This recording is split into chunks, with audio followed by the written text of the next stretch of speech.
रहमतुल्लाह वबरकातुहू। भुट्टो केस की तरह मेरे केस में भी फेयर ट्रायल नहीं हो रहा। जैसे भुट्टो का केस चलाया गया वैसे मेरा केस चलाया जा रहा है। मुझे खदशा है कि कहीं मेरा अंजाम भी भुट्टो वाला ना हो जाए।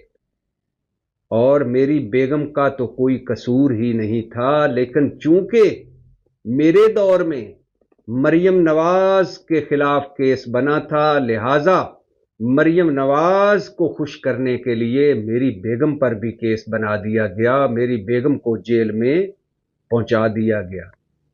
ये कह रहे हैं इमरान खान। इमरान खान ने 190 मिलियन पाउंड केस में अपना 342 का तहरीरी बयान जमा करवाया है। 79 सवालों के जवाब दिए हैं। इमरान खान ने अपने इस तहरीरी बयान में बहुत